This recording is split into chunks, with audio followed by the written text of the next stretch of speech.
Manchester United and Erik Ten Hag registered their win. It's been a long time they win in Old Trafford for sure. And yesterday they were able to make it happen against Brentford. It was a cracker game for sure. And hey, Tottenham, West Ham, what a derby. This was incredible derby. After Mohamed Kudus, West Ham registering a first goal, they relaxed and Tottenham came back and then winning that game as well. And also, hey, Real Madrid, what a game. Mbappe is just showing the class that he has. Well, registered the win this weekend for sure. And hey, these are the teams that will be bringing you for sure. And hey, if you just join us and you are new, remember to hit the subscription button, like and share the video.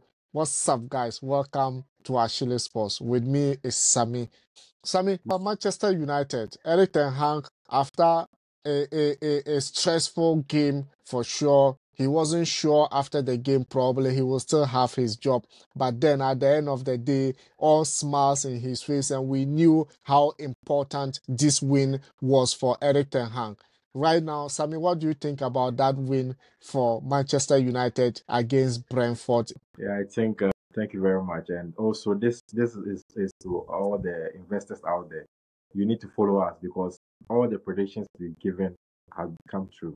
Yeah, talking of the game, I think it was one interesting game that a lot of people were watching the game to see what is going to happen, because for a very long time now, people are suggesting that Erik Ten Hag should be or would be sacked. We know that the game was 1-0 and everybody was like, hey, what is happening? Ten Hag got angry because of the referee sending out Thijs de Ligt at the crucial moment of the game, which caused or led, I'm not going to say that, but that's what he thinks, caused to the goal. But then we saw that Garnacho came back with some flying, nice goal, and also at the end of the day, Højlund getting the second goal. So the game was interesting, but there was also a lot of things to be done, because right now, Ten Hag came out and Ten Hag said that he knows that people are always thinking about him being stuck, but his relationship with the owner and the owners is a good relationship, and he's the man for the job. So all the fans out there, please leave Ten Hag alone.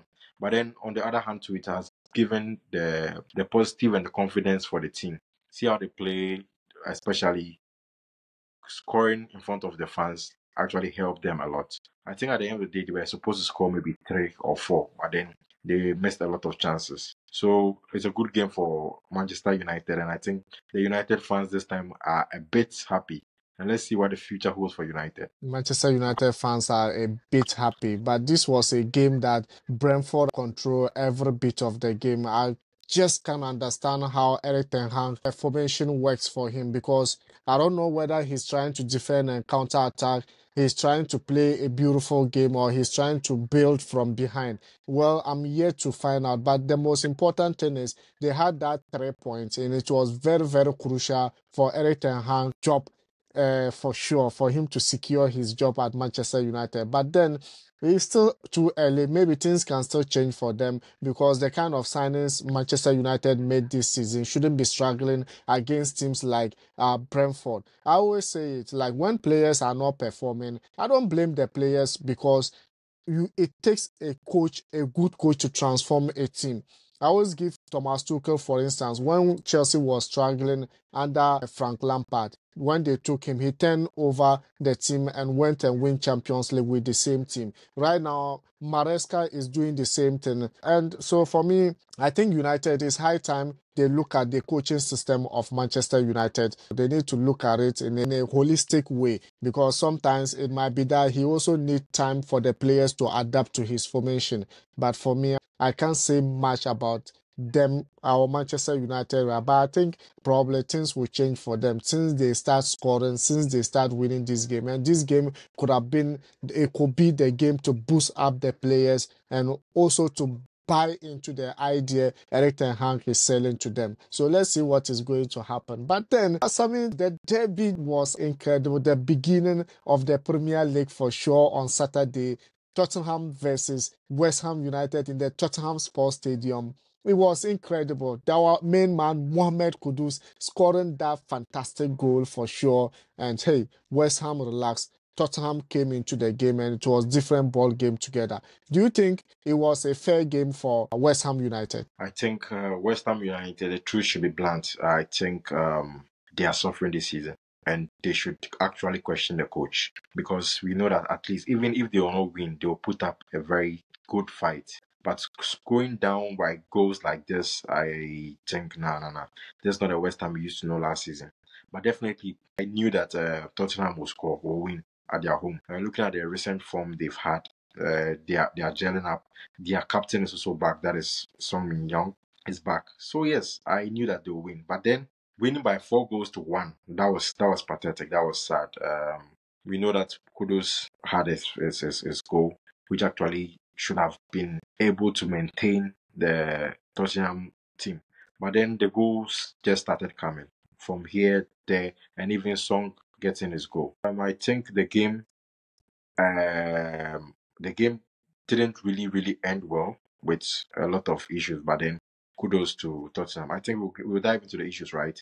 Yeah. Yeah, so then We look at the coach formation, a new coach who just came in the beginning of the season, take the team to what do you call pre-season, coming back into Premier League. This is not the West Ham we used to know with the money they have spent into the team. Still, they are not getting that quality that they used to know under Moyes.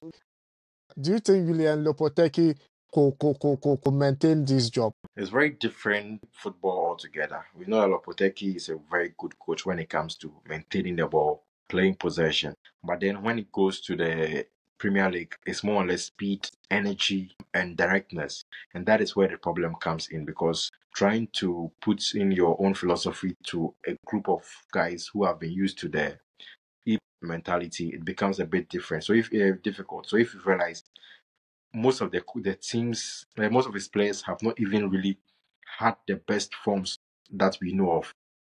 A good example is Mohamed Kudus, who have really suffered this season.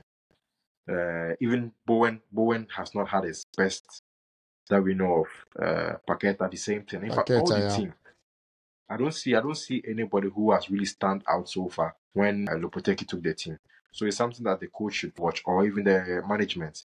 If they see that the way it's going is not going to help them, then they need to get in a new coach. You need to get in a new coach for sure. And for sure, for me, I think this is just Tottenham turning their destiny around with a lot of goal scoring in a derby because this was always a boot-to-boot context we used to know. But for them to actually score West Ham 4 goals to 1 in Tottenham Sports Stadium, I was a bit surprised.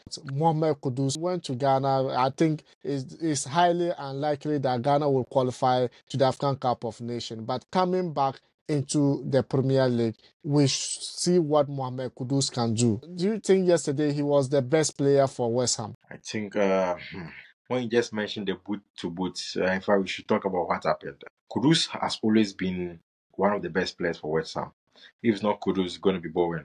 Like it always alternates like that Or way. Pateka. Or Pateka, yes, that's trial. But then we all saw that my guy, he has been through a rough patch this season. He has been frustrated for a long time. Hence, Kudus himself, a very calm guy, throwing his hand. We saw that the red card at the end of the day came, and I'm hoping that it's not going to be a very long red card because what actually happened on the field was not something that we encouraged. Kudus hitting players here and there. I know he's angry. I know he's frustrated. I know this is a derby, and these are the things that makes a derby a derby. But then at the end of the day, I think he needs someone to talk to him and get back to the right track. But then we wish him well. By then, we wish him well after picking a red card in that game. Wasn't a right practice. Maybe I thought maybe the player said something that he was actually not happy with, and that actually got him very angry. But you don't show that in the pitch for sure. And that's why we encourage every player to be at his best to control his angers and temper because it's a beautiful game for us to actually enjoy. Sammy, Real Madrid, Celta Vigo was incredible, absolutely massive. And Kylian Mbappe actually showed the class. The first goal was absolutely what I just dream of him scoring. And hey, if they continue to win games like this, probably they will be unstoppable. Or if they continue to match with each other, they will be unstoppable because we all know the quality they have individually. Do you think it's a title or it's a game changer for Real Madrid in La Liga? Yeah, I think definitely. Kylian is a talent. Kylian, if not for Vinicius winning this current Ballon d'Or, I think is the best player in the world currently. Looking at his goal, it's something normal with Kylian. The kind of caliber he has. He can score from any angle. But then definitely the Madrid team is still struggling. So we can't see so much for them. But then his numbers are right. His numbers are good. He's got 8 goals and it's good. Kylian, the other side, Celta Vigo has played very beautiful game. And if not for the goalkeeper, and I think right now I can boldly say that Courtois is the best goalkeeper for the past 3 years, and nobody can debate me. I think because the kind of saves that this keeper does in every game, every opportunity he plays in is magnificent. He's a top keeper, and Real Madrid should love this man because Celta Vigo came in equalizing and then had a couple of chances, but then Courtois was able to keep them in the game. At the end of the day, Luka Modric came inside and gave a very fantastic pass, top class pass, and Vinicius was able to dribble the keeper and score the goal. At the end of the day, Vinicius and Kylian Mbappe was on the score sheet, whilst Kylian Mbappe took the man of the match. We saw Ancelotti playing a different kind of game, playing a three-back defense, in which it did not work so much because Real Madrid was all over the place in the game. But at the end of the day, as I said, if you're a big team, no matter how you play, if you play good, it's a plus for you.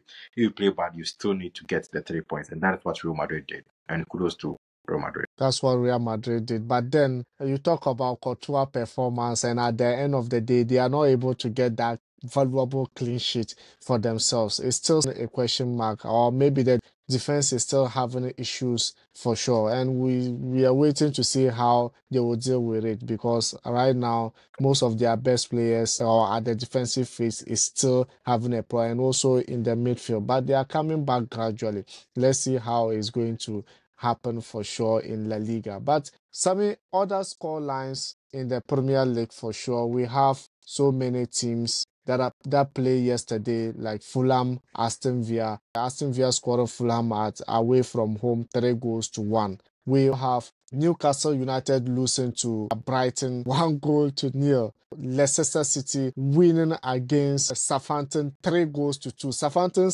actually scored 2 goals and then Leicester City came back. And our own Jordan Ayew scoring the winner goal for Leicester City yesterday. We all saw their performance in the qualifiers for African Cup of Nations wasn't great, but I think all of them scored. Naki Williams scored 2 goals, and then Jordan scored, Kudus scored, and Semenyo was instrumental for Bournemouth winning against Arsenal. So it's all about beautiful, beautiful things for Not sure. forgetting Fatau. Fatau Isaku had a very brilliant game As coming from the exactly. bench. And Ipswich Town also losing to Everton 2 goals to 0. I think for the games, yeah, we've been able to cover everything, and I'm hoping that Manchester United would fight to be in the top 4 this season. That's all what. And to all the Manchester United fans out there, would you want Erik Ten Hag to continue, or would you want Erik Ten Hag to be sacked? This is a question for our viewers, and let us know in the comment section. Let us know in the comment section, and if you just join us and you are new, hit the subscription button, like and share the video, and hey, don't forget, like, share, and then also comment. Ciao.